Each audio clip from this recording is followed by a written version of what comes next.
ഈ വടിയുണ്ടായിരുന്ന കൊണ്ട് ജീവൻ രക്ഷപ്പെട്ടു. അല്ലായിരുന്നെങ്കിൽ അവ എന്നെ കടിച്ച് കീറി കൊന്നേനെ.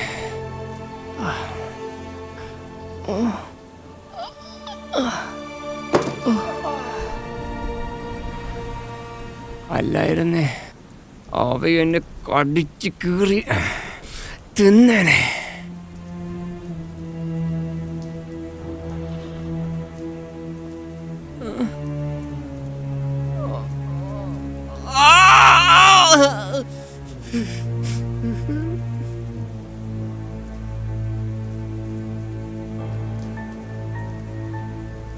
ആഹാരം കട്ടെടുക്കാൻ ശ്രമിച്ച ഏത് പട്ടിയും പ്രതികരിക്കണം. പക്ഷേ ഞാൻ മാത്രം എത്ര ദിവസമായി മഴവെള്ളം മാത്രം കുടിച്ച് ഒന്ന് മോഷ്ടിക്കാൻ പോലും ഞാൻ ഇതുവരെ പഠിച്ചില്ലല്ലോ.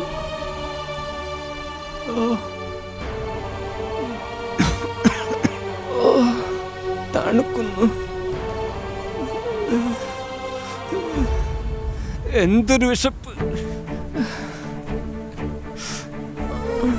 നാളെ നേരം വിളിക്കുമ്പോ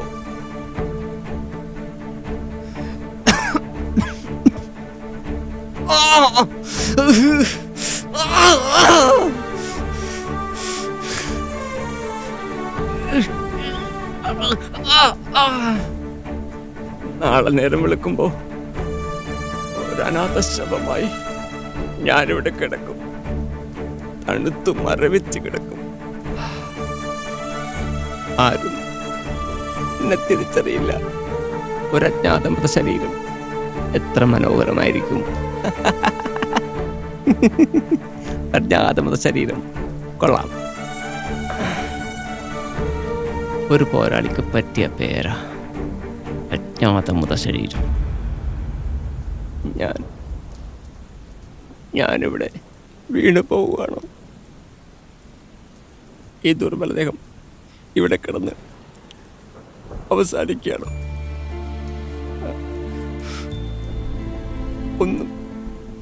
ഒന്നും പൂർത്തിയായില്ലല്ലോ. ഒന്നും. എന്റെ പ്രിയപ്പെട്ട നാടേ, നീ എന്നെ ഓർക്കുമോ?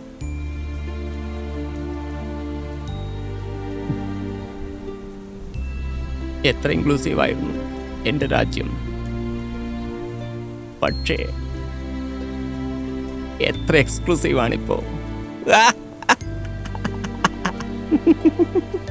എക്സ്ക്ലൂസീവ് ആവുക. കൊള്ളാം. രാജാവിനെതിരെ ജനരോഷമുയരുമ്പോൾ അതിർത്തിയിൽ യുദ്ധമുണ്ടാവും. അത് രാജ്യതന്ത്രമാണ്. അല്ലല്ലോ, അതൊരു രാജ്യതന്ത്രമാണ്. ഒ വി വിജയൻ, നീ എത്ര കാലങ്ങൾക്ക് മുമ്പേ പറന്നുപോയ പക്ഷിയാണ്.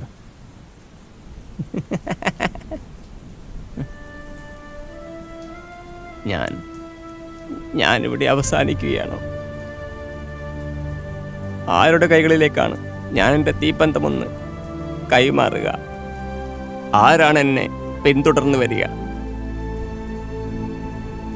പ്രതീക്ഷിക്കാൻ എന്തു പ്രതീക്ഷകളാണുള്ളത്?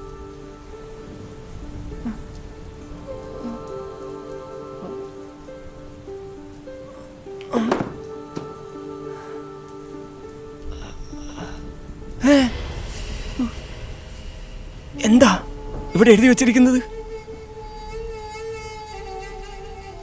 നീതി ലഭിക്കും വരെ നീ തീയാവുക. നീതി ആരാണത് തരിക? എവിടുന്നാ അത് ലഭിക്കുക? ആരുടെ കയ്യിലാ അതൊക്കെ ഇപ്പൊ സൂക്ഷിച്ചു വച്ചിരിക്കുന്നത്?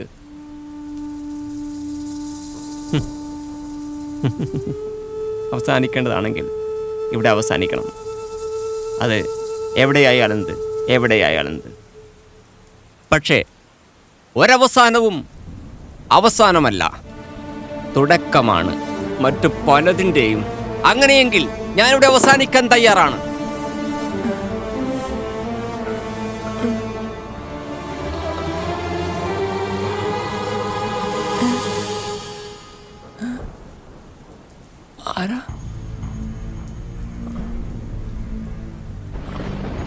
ആരോ ഇങ്ങോട്ട് വരുന്നുണ്ടോ? എനിക്ക് തോന്നുന്നതാണോ? വിശപ്പ് കൊണ്ട്? ഈ പാതിരാത്രി ഈ മഴയത്ത് ആര് വരാനാ? അതും ഇതുപോലൊരു സ്ഥലത്ത്. ഇല്ല. അയ്യോ അല്ല, അതൊരു സ്ത്രീയാണല്ലോ. അതെ, അയ്യോ ഇങ്ങോട്ടാണല്ലോ വരുന്നത്. ഞാനിനി എന്ത് ചെയ്യും? എങ്ങനെ രക്ഷപ്പെടും?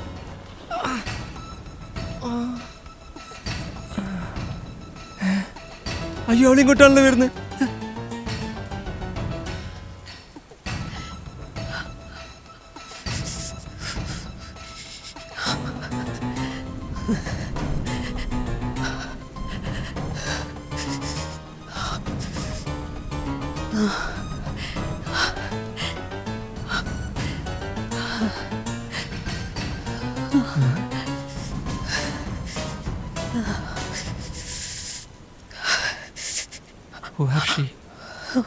ആരായി ഇവിടെ വന്ന് നിൽക്കുന്നത്? നാശം. ചോദിച്ചാലോ? അത് വേണ്ട. എൻ്റെ ഈ ദേഹം കണ്ട അവൾ നിലവിളിക്കും. അത് അപകടമാണ്.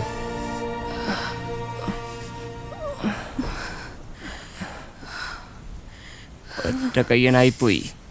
2 കൈയും ഉണ്ടായിരുന്നെങ്കിൽ ഇവളൊന്നും എന്നെ പേടിക്കില്ലായിരുന്നു. അയ്യോ എന്നെ കണ്ടു. നിലവിളിക്കല്ലേ. നിലവിളിച്ച ആരെങ്കിലും ഓടി വരും. അവരാദ്യം എന്നെ കൊല്ലും. നിങ്ങൾക്ക് മറ്റെവിടേക്ക് പോയിക്കൂടെ? നാശം. ക്ഷമിക്കണം. ഞാൻ നല്ല സ്ത്രീകളൊക്കെ വീടുകളിൽ കിടന്നുറങ്ങുന്ന സമയമാണല്ലോ ഇത്. ആ സമയത്ത് നിങ്ങൾ മാത്രം എന്താ ഇവിടെ?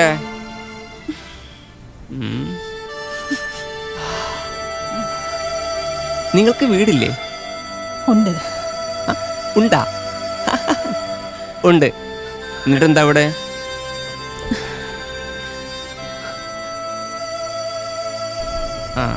അപ്പം ഞാൻ വിചാരിച്ച പോലുള്ള ആളല്ല നിങ്ങൾ. വീടും ചാടിപ്പോന്നല്ലേ? അതെന്താ നന്നായി. ചില വീടെങ്ങനെയാ മനുഷ്യർക്ക് താമസിക്കാൻ കൊള്ളില്ല. എന്നിട്ട് ആരായിരുന്നു കൂടെ?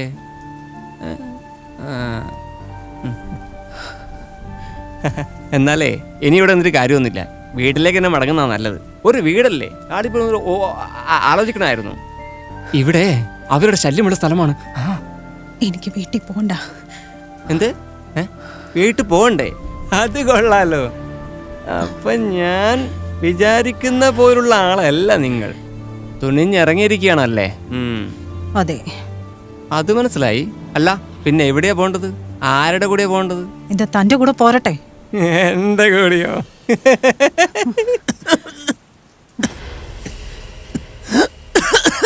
എന്തിന്? ഒരു പ്രയോജനവുമില്ല. ഒരുപാട് രക്തം തുപ്പിക്കളഞ്ഞ ശരീരമാണിത്. ആണോ? എന്നാ താൻ മിണ്ടരുത്.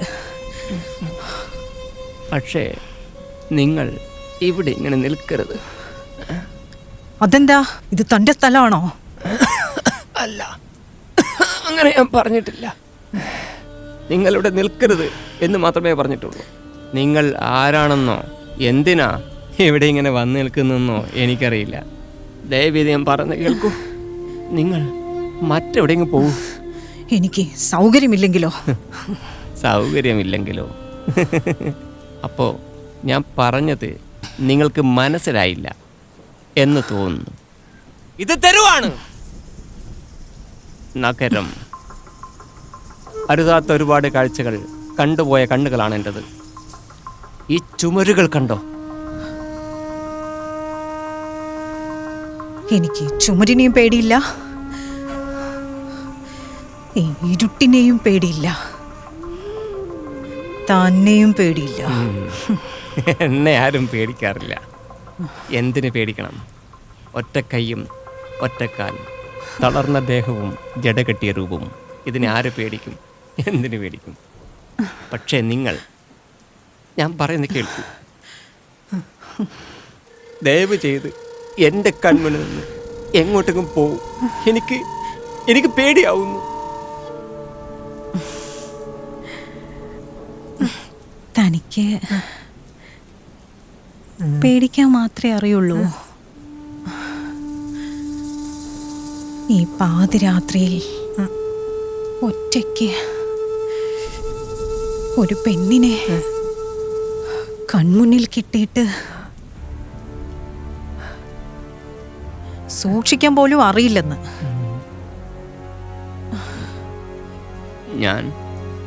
ഞാൻ നിങ്ങളെ ഒന്നും ചെയ്യില്ല. പക്ഷേ ഏതെങ്കിലും ആപത്തും നിങ്ങൾ രക്ഷിച്ചെടുക്കാനും എനിക്ക് കഴിഞ്ഞെന്ന് വരില്ല. നിങ്ങൾ ദയവ് ചെയ്ത് തിരിച്ചു പോകും. താൻ എന്തൊക്കെ പറഞ്ഞാലും ശരി, എനിക്ക് തിരിച്ചു പോകാനേ കഴിയില്ല. നിങ്ങൾക്ക് തിരിച്ചു പോകാനേ കഴിയില്ലേ? അതെന്താ? അതൊക്കെ ചോദിക്കാൻ നീ ആരടാ തെണ്ടി? ചോദിക്കാൻ വന്നിരിക്കുന്നു.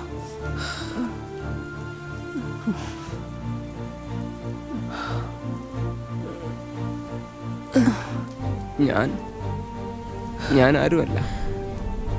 പക്ഷേ എത്രയോ നാളുകളായി നിങ്ങളെപ്പോലെ സുന്ദരിയായ സ്ത്രീ എന്നോട് ഇതുപോലെ എന്തെങ്കിലും സംസാരിച്ചിട്ട്. ക്ഷമിക്കണം. നിങ്ങളെ അടുത്ത് കണ്ടപ്പോൾ ഞാൻ എൻ്റെ നിലമറന്നു പോയതാ.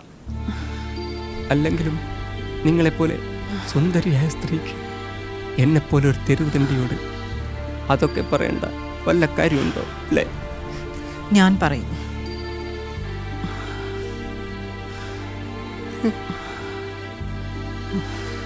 നിങ്ങളങ്ങനെ പറഞ്ഞിട്ടൊന്നുമില്ല.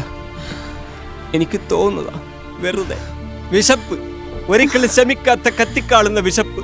അതാ ഇങ്ങനെ ഓരോന്നൊക്കെ കാണുകയും കേൾക്കുകയും ചെയ്യുന്നത്. അല്ലാതെ ഈ പാതിരാത്രി ഒരു സുന്ദരിയായ പെണ്ണ് നനഞ്ഞ ഉടലുമായി കയറി വന്ന് നിന്നോടിങ്ങനെയൊക്കെ പറയുമെന്ന് കരുതുന്നുണ്ടോടാ തെരുവ് തെണ്ടി? പറയും, ഞാൻ പറയും.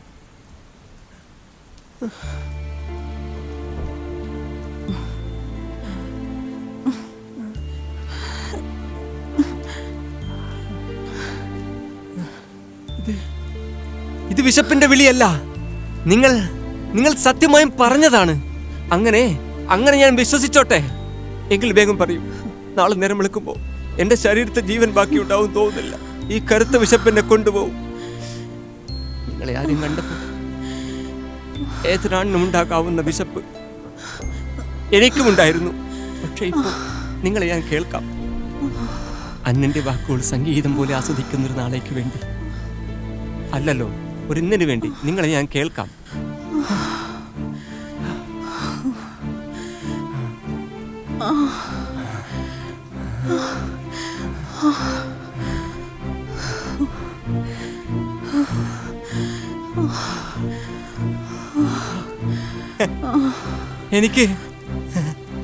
എനിക്ക് വിശക്കുന്നു. എനിക്ക് വിശക്കുന്നുണ്ട്. എനിക്ക് വിശക്കുന്നു. ഞാനൊരു അമ്മയാണ്. അമ്മയോ? നിങ്ങളോ?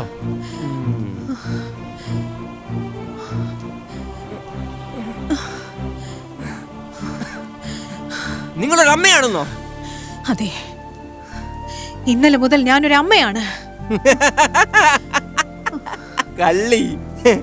അതെ, ഇന്നലെ മുതൽ അമ്മ. കൊള്ളാം. പക്ഷേ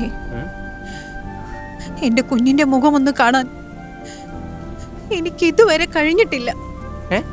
കണ്ടിട്ടില്ലേ?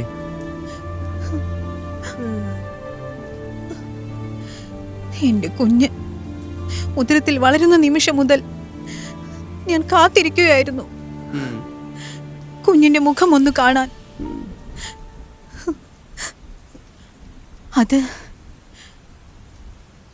അതൊരു ആൺകുഞ്ഞായിരുന്നോ അതോ പെൺകുഞ്ഞായിരുന്നോ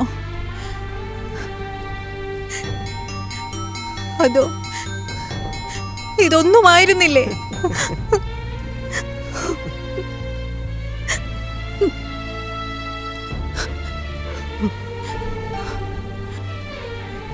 ഒരമ്മയുടെ കുഞ്ഞിന്റെ മുഖം കാണാനുള്ള അവകാശമാണ് അവർ നിഷേധിച്ചത്.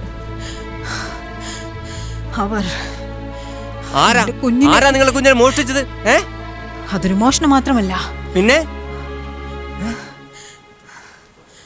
അതൊരു ഒളിപ്പിക്കൽ കൂടിയായിരുന്നു.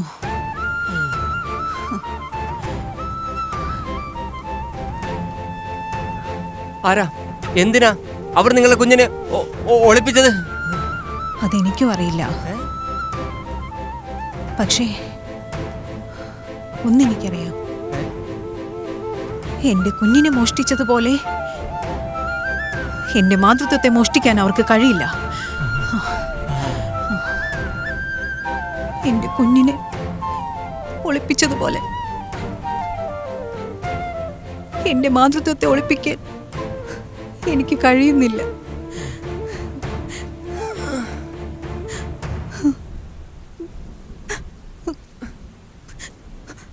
പറയൂ.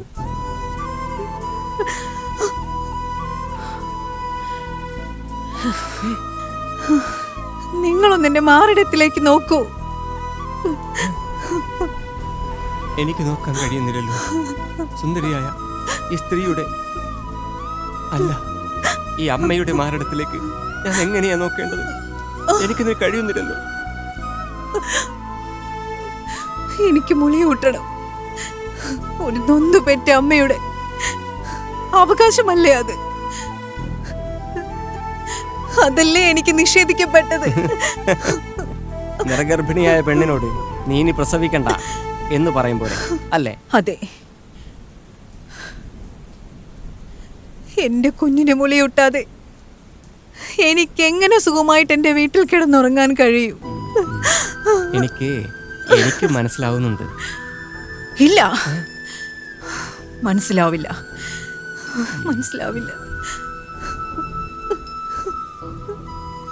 നിങ്ങൾക്കെന്നല്ല, ഒരാൾക്കും മനസ്സിലാവില്ല.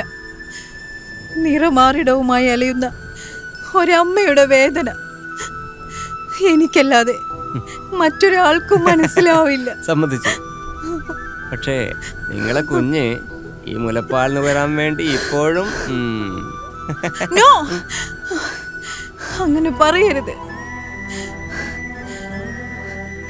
എനിക്ക് മുളിയൂട്ടണം. അതിന്റെ അവകാശമല്ലേ?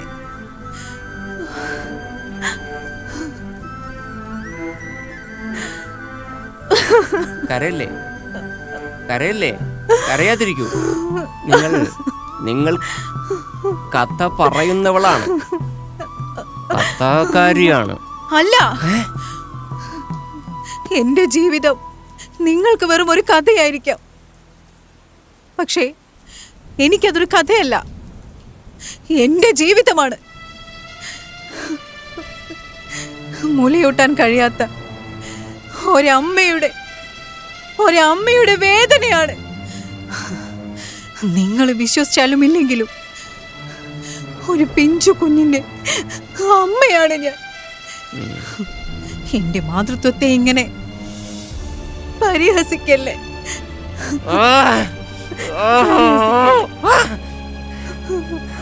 അതെ, ഞാനൊരു തെരുവുതണ്ടി തന്നെയാണ്. വിലാസവും വിശ്വാസവും ആചാരങ്ങളും സ്വന്തമായില്ലാത്തവൻ. കാണിക്കർപ്പിക്കാൻ ദ്രവ്യങ്ങളൊന്നും സ്വന്തമായില്ലാത്തതിനാൽ ഒരു ദൈവവും തിരിഞ്ഞു നോക്കാതായി പോയ അനേക ലക്ഷങ്ങളിൽ ഒരുവൻ. പക്ഷേ നിങ്ങൾ ഇന്നെൻ്റെ ഉത്തരവാദിത്തമായി തീർന്നിരിക്കുന്നു. കാരണം കാരണം നിങ്ങളൊരു സ്ത്രീയാണ്. പേറ്റുനോവ് അറിഞ്ഞ പെണ്ണ്. പെറാനും ഒക്കെ പെണ്ണിന് മാത്രമേ കഴിയൂ. പെണ്ണ് ഒരുടൻ മാത്രമല്ല, നിങ്ങൾ എന്നെ പഠിപ്പിച്ച. ഇനി നിങ്ങളെ ഉപേക്ഷിക്കാൻ എനിക്കാവില്ല. കാരണം ഞാനൊരു മനുഷ്യനാണ്, ദൈവമല്ല. നിങ്ങൾ പറഞ്ഞു വരുന്നത്? ഒരിക്കലും കണ്ടിട്ടില്ലാത്ത ഉണ്ണിക്ക് വേണ്ടി നെഞ്ചിൽ നിറഞ്ഞ മുലപ്പാലുമായി അലയുന്ന അമ്മ പൂതമേ, പറയ്, നീ ചെന്നെടുക്കാൻ പോകുന്ന ഉണ്ണികൾ നിന്റേതായിരിക്കുമെന്ന്, നിന്റെ സ്വന്തമായിരിക്കുമെന്ന്, നീ നൊന്തുപറ്റതായിരിക്കുമെന്ന് നിനക്കുറപ്പുണ്ടോ? പറ, എന്താ നിന്റെ കുഞ്ഞിന്റെ അടയാളം? പറ. അടയാളം?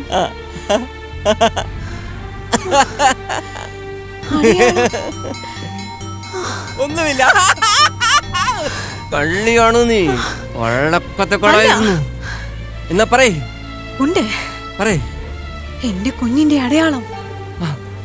എന്റെ കുഞ്ഞെന്റെ മാതൃത്വം തിരിച്ചറിയും. അതാണ് എന്റെ അടയാളം. നല്ലത്. അല്ല എങ്കിൽ അന്യരുടെയൊക്കെ ഉണ്ണികളെ കട്ടെടുക്കാൻ നടക്കുന്ന തസ്കരയ ദുർഭൂതമാണ് നീയെന്ന് ഈ നാട് നിങ്ങളെ ദീർഘകാലം പരിഹസിച്ച് നടക്കും. പരിഹസിക്കട്ടെ, എന്റെ കുഞ്ഞിനു വേണ്ടിയല്ലേ, അല്ലാതെ പിന്നെ ഞാൻ എന്ത് ചെയ്യും? അല്ല, ഒറ്റക്കയ്യനായിട്ടല്ല, നിഷ്കളങ്കനായ ഒരു കൈക്കുഞ്ഞായിട്ട് തന്നെയാണ് ഞാനും പിറന്നു വീണത്. എനിക്കുമുണ്ടായിരുന്നു ബാല്യവും കൗമാരവുമെല്ലാം. അറ്റുപോയ ഇടത് കൈയിൻ്റെ സ്ഥാനത്തും തളർന്നു തൂങ്ങിയ ഇടത് കാലിൻ്റെ സ്ഥാനത്തും അതെല്ലാം ഉണ്ടായിരുന്നു, ഒരു കേടും കൂടാതെ. പിന്നെന്തു പറ്റി? ഇല്ല, ഞാൻ പറയില്ല.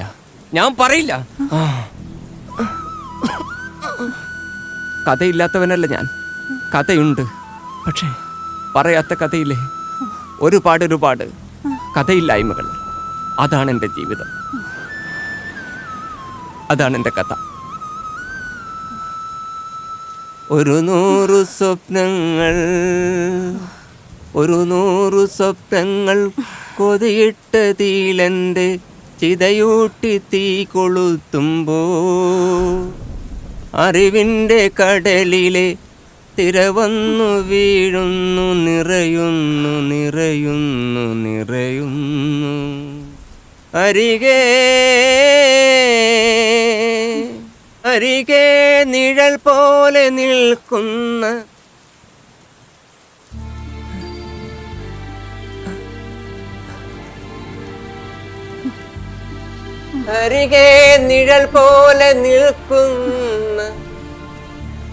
സത്യമേ, അറിയുമോ നീ എന്നെ?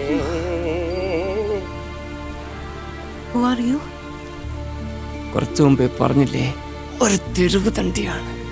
അല്ല, നിങ്ങൾ തെരുവ് തണ്ടിയല്ല.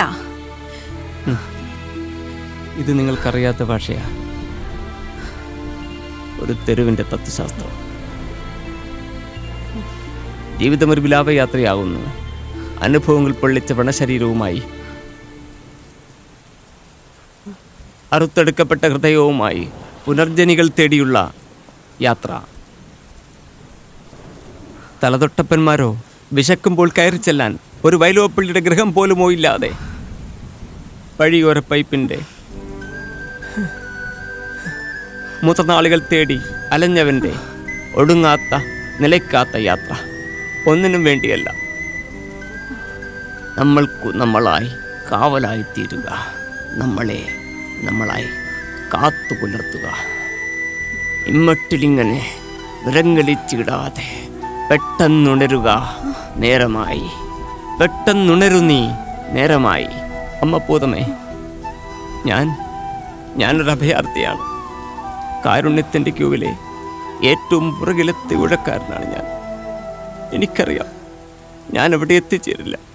ഈ കറുത്ത വിശപ്പ് എന്നെ കൊണ്ടുപോകും. അതിനു മുമ്പ് നിങ്ങളോട് ഞാൻ യാചിക്കുകയാണ്, നാളെ നേരം വിളിക്കുമ്പോൾ ഒരു അനാഥശവമായി ഞാനിവിടെ കിടക്കും. എനിക്ക് പൂർത്തിയാക്കാൻ ഒരുപാടുണ്ട്. നെഞ്ചിൽ നിറഞ്ഞ മുലപ്പാലുമായി അലയുന്ന അമ്മ പൂതമേ, കുഞ്ഞിന് വേണ്ടി കരുതി വെച്ചിരിക്കുന്ന മുലപ്പാൽ ഒരിച്ചിരി എനിക്ക് തരുമോ? എന്താടാ നീ പറഞ്ഞത്? എന്താ പറഞ്ഞത്? ഞാൻ അറിയാതെ വാടാ ഇവിടെ. ഇവിടെ വാടാ. അയ്യോ നീ അത്രയ്ക്കായോ? ഞാൻ അറിയാണ്ട് എന്താ വിചാരിച്ചേ? അയ്യോ ഇവിടെ വാടാ. ഇങ്ങോട്ട് വാ. പറയില്ല. ഇവിടെ വാടാ. രക്ഷപ്പെടാൻ നോക്കുന്നു. നീ എങ്ങോട്ടാണ് രക്ഷപ്പെടാൻ നോക്കുന്നത്? ഇവിടെ വാടാ. ഞാൻ അറിയാണ്ട് ഇവിടെ വരാൻ. അയ്യോ വിശന്നിട്ട് പറഞ്ഞു പോയതാ. എന്നെ പറയില്ല. എന്നൊന്നും ചെയ്യല്ലേ. അയ്യോ വിശന്നിട്ടാണ്. അയ്യൊന്നും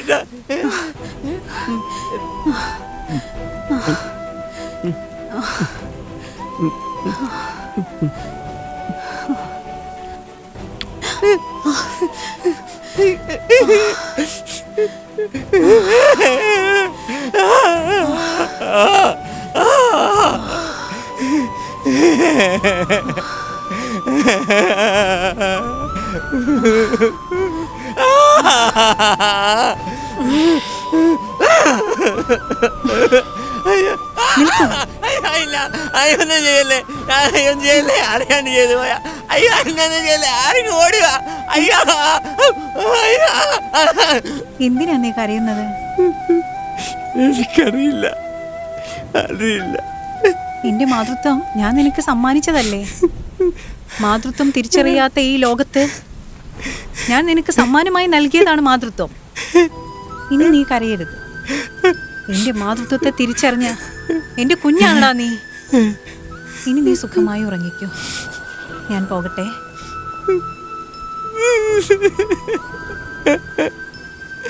അമ്മേ, പോവല്ലേ അമ്മേ. എന്നെ തണിച്ചാക്കിയിട്ട് പോവല്ലേ അമ്മേ. ഈ തെരുവിലെ അവസാനം ഇവിടെ കണഞ്ഞു പോകുമ്പോ നേരം വെളുത്ത് ലോകമൊക്കെ വെളിച്ചത്തിൽ വരും. പക്ഷെ ഞാൻ മാത്രം ഇരുട്ടിലായി പോവേ. എന്നെ വീട്ടിട്ട് പോവല്ലേ അമ്മേ. ഇനി നീ കരയില്ലേ? നിനക്ക് ഈ അമ്മയുണ്ടടാ. അമ്മേ, മരിക്കുന്നതിന് മുമ്പ് എന്തെങ്കിലും ഒരിക്കൽ അമ്മയുടെ മുഖം കാണാൻ പറ്റുമെന്ന് വിചാരിച്ചിട്ടില്ല. പക്ഷെ എനിക്ക് അമ്മയെ കിട്ടിയില്ലേ. ഒരിക്കലും നിറയാത്ത എന്റെ വയറ് മാതൃത്വം കൊണ്ട് നിറച്ചു തന്നു. എന്റെ ജീവൻ തിരിച്ചു തന്നു. ഈ കടകളൊക്കെ ഞാൻ എങ്ങനെയാ വീട്ടുക? ഈ നിമിഷം ഈ കാലിലേക്ക് മരിച്ചു വീഴാനാ തോന്നുന്നത്. അങ്ങനെയാകുമ്പോ എനിക്ക് എന്റെ അമ്മയുടെ മുഖം കണ്ട് മരിക്കുകയും ചെയ്യാലോ. നിനക്കിനി അമ്മയുണ്ട്. നീ എന്റെ കുഞ്ഞാണടാ. അമ്മ എന്റെ ദേഹത്തോടല്ലേ. എന്റെ ശരീരം മുഴുവൻ ചീത്തയാ. അതൊരു അമ്മയുടെ ഭാഗ്യമല്ലേ? എന്റെ കുഞ്ഞിനെ ചേർത്ത് പിടിക്കാനും കൂടി ഉള്ളതാ എന്റെ ഈ മാറിടം. അമ്മ ഇത് കണ്ട, ഇതെന്റെ കൂപ്പ് കൈയാണ്. രണ്ട് കൈയും ചേർത്ത് അമ്മയൊന്ന് തൊഴാൻ പോലും എനിക്ക് കഴിയില്ല അമ്മേ. എന്റെ സ്വപ്നങ്ങൾ പോലെ പാതി മാത്രമായി പോയാ ഈ കൂപ്പ് കൈയെങ്കിലും സ്വീകരിക്കണം അമ്മേ.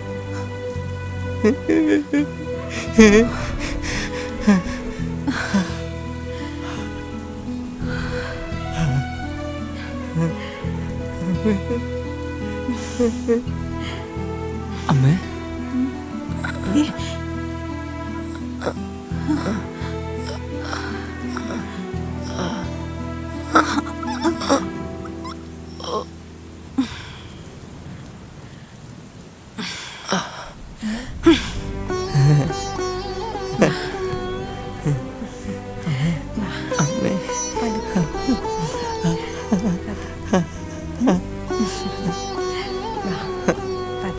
അമ്മേ,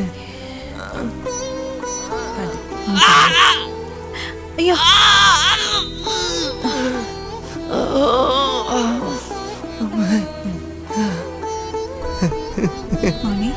അമ്മേ, എന്നെ എനിക്ക് സന്തോഷമായി. ഓക്കെ കണ്ടോ?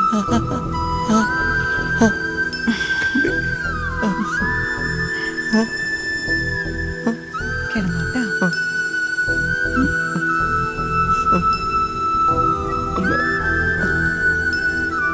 അമ്മ അമ്മ അമ്മ അമ്മ അമ്മ അമ്മ.